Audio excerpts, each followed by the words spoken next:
sultne mennesker, fortabte sjæle.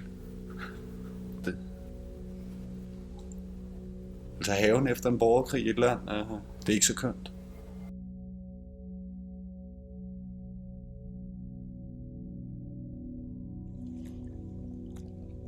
Vi landede i Kroatien, og så skulle vi køre til lejren i Bosnien, så tog en halv dags tid. Man sidder og kigger lidt ud af vinduet og tænkte over, hvad man nu har fået rodet sig ind i. Det var ikke happy days, hva'? Den er der.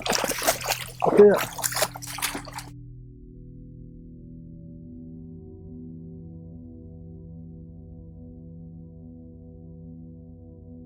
Jeg var 19, da jeg rejste. Og fyldte 20 efter en måned eller noget. Stop! Forventningerne ligger meget op af film. Rainbow, etc. Det er ikke hele sandheden i hvert fald. Kom. Ja, kom. Det er i hvert fald ikke det, der kom i Jugoslavien der. Det var elendighed, der fulgte med. Det var FN anden gang, så der var man jo i tvivl om alt. Først skulle vi til Golanhøjderne, og så skulle vi til Sudan, og så skulle vi til Sydsudan, og så skulle vi til Nordsudan, og lige pludselig endte vi oppe i Eritrea.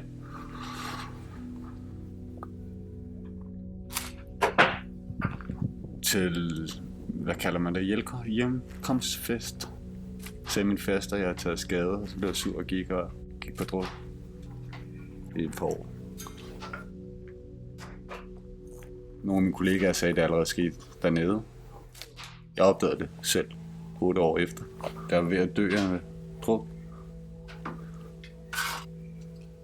Det er jo stadig ikke gået op for mig. Altså, det er jo stadig ikke, at jeg har svært ved at forholde mig til den her skade, fordi den skifter karakter hele tiden.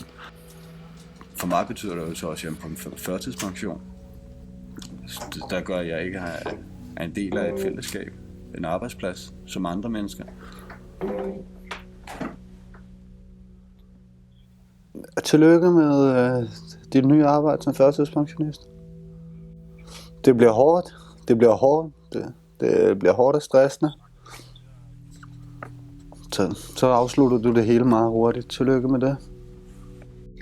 PTSD gør dig ikke skør. Du bliver ikke uintelligent af PTSD. Du har nøjagtigt den samme IQ som før. Du har bare meget kort tid til at bruge den i. Det er ikke guld og grønne skove og alt det her, men det er nu engang det livet har tilbudt mig, og det tager jeg gerne. Hvad er alternativet? Det er død. Og så brugte nogle år på at få styr på det her alkoholting, og så derefter starte i en psykiatrisk behandling, og så afslutte den, og så gå videre til en psykologisk behandling, som jeg så ved at være færdig med, hvor en Invictus Games bliver en del af afslutningen. Så det har været en rejse på 15 år. Ja. Man lærer nogle ting omkring sig selv, på godt og ondt.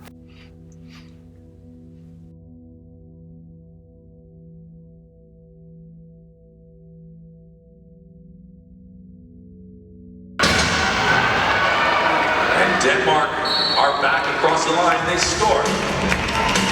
Alexander Karlsson.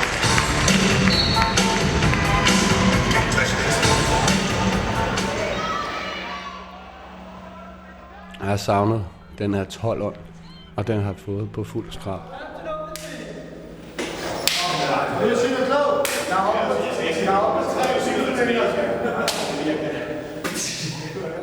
For mig har det ikke været solopræstationer. Der har været rigtig mange individuelle solopræstationer, der har været flotte og fantastiske.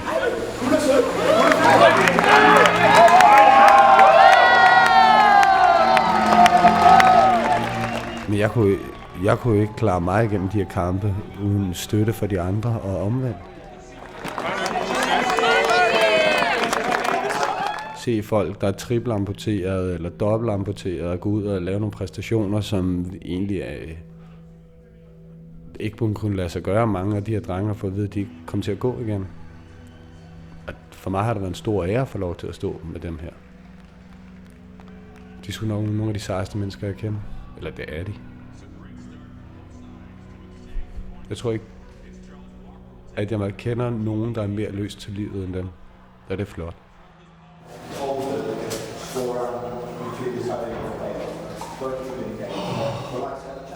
Og det smitter af på os med PTSD. Det er noget, jeg kan bruge. Altså, der var ingen af os, der vidste, hvor stort det var. Og havde jeg vidst, hvor stort det var, så tror jeg, at jeg bare kravlede ned i hullet igen, jeg kom op fra. Men når man var der, så... Ja, det var sgu ligesom i gamle dage. Det var en opgave, der skulle løftes. Jeg ved ikke, om jeg har bevist noget, men... Jeg har fået noget tilbage, som jeg troede, jeg havde tabt. Jeg har i hvert fald fundet ud af, at der stadig er lidt fight tilbage i mig. Lyset er ikke helt slukket. I am. Og så kan jeg jo selv vælge resten. Jeg bestemmer selv. Der er ikke nogen, der behøver at lægge begrænsninger på mig, på mine vegne. Der er ikke nogen åbenbart. Selvom vi har fået at vide fra starten, at det er der.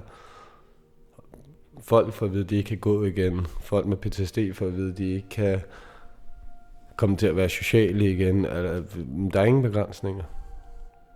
Vi har brugt alle begrænsninger.